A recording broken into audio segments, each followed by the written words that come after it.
With these tones from Finlandia, the mighty musical work of Jan Sibelius, we are come to Helsinki in Finland on our trip in Europe. And this is a beautiful city.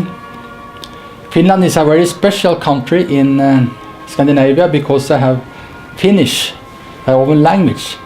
Not so many people who understand Finnish. It's just the Finnish people themselves, the Finns. And they have also another language, and that is Swedish. But not so many who speak Swedish. They speak Finns. And when the Finns want to communicate with other countries, they must use another language. And they use English. And English is very well known in Finland. And when you and I want to talk to the Finnish people, we should also use English, because the Finnish people understand English. And they have very well in English, a very good skill in English. All the Finnish, they start in the early school, and I learn more and more English. So I have actually English is a sort of a second language in Finland, more than Swedish is.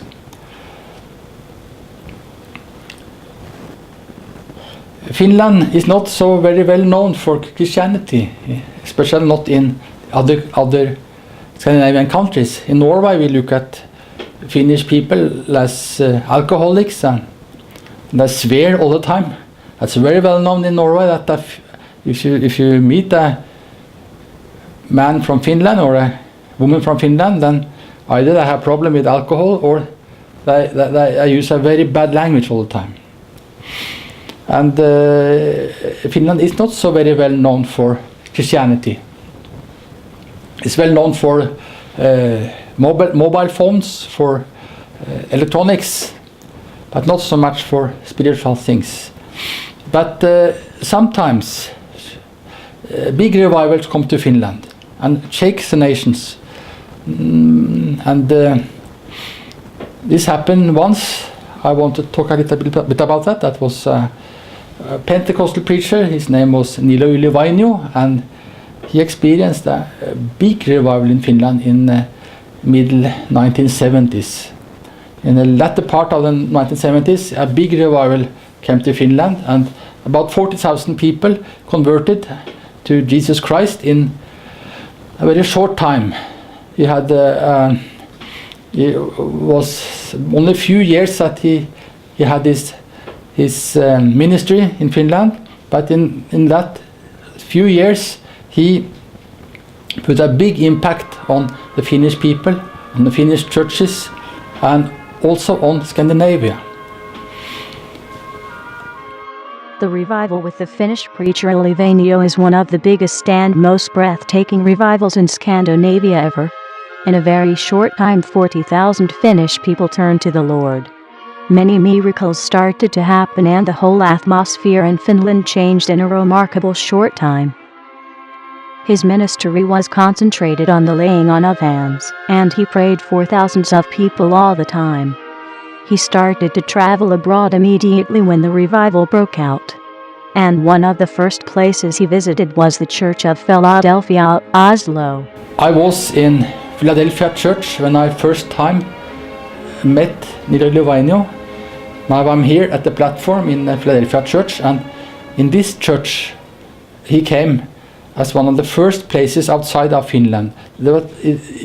Immediately when the revival started in Finland, he went to Norway, because he had a friend there that was a Norwegian preacher, Terje Berntsen.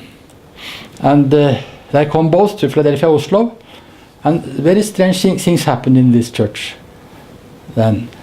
I had office in this church then, and I had office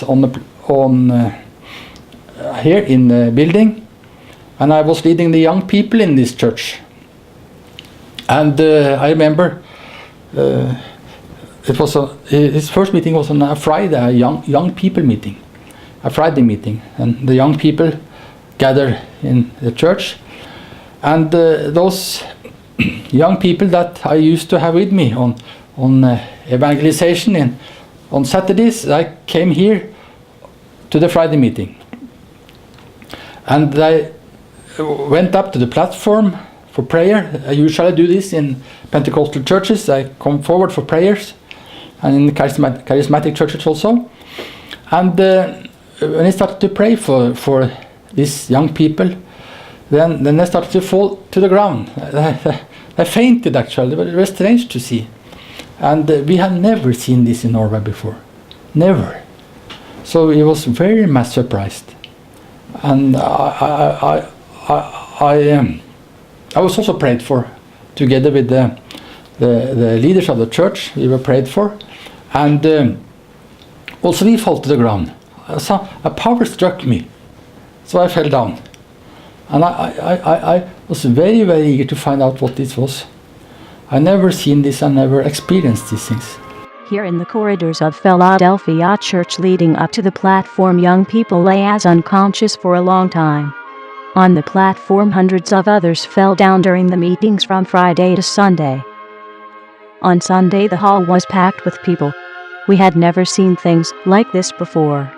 In Finland, a university started to do investigations to find out whether there was radiation from the ground that caused these things to happen, but found out nothing. Afterwards, falling to the ground has become a ritual, something that happens all the time in churches. But this was different. I didn't think that these young people was very spiritual. Not known for any spirituality in the church. I was not eager in evangelization either. These people also got prayed for, and I also fell to the ground. And they were laying there as I fainted for a long time. And it was very strange to see. And we used to do evangelization on Saturdays, and we told about in the streets that there's some big meetings going on in Philadelphia, Oslo, and there's a preacher there, and when he prays for people that are falling down. So, and we had this fight with this, they call themselves the heathen society. And they were young people who was very much against Christianity, and they started to stop all things like this. This was very bad for them.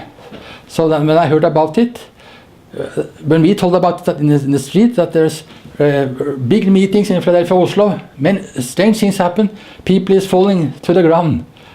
They come to the meeting on Sunday, and there was packed with people on Sunday, and also the heathen society came to the meeting to stop the meetings. And when the meeting was over and he started to pray for people, those heathens, I call themselves heathen society, they come also forward for prayer, and they wanted to get prayers. And this heathen, this antichrist people, they came also forward, and he put his hand on them, and they also fall to the ground. And it was very strange. And the newspaper wrote about it, and there was some discussion, of course, some discussion about it in newspapers, but it was, we couldn't explain it. These meetings changed the atmosphere in the church for a long time. People who had lost faith in revival were inspired and started to attend the church again. Also, some new came to the church. Yli-Vainio had revival in Finland for some more years until he died a few years afterward. His name is still the most well-known name among Pentecostal leaders in Finland, both abroad and in Finland.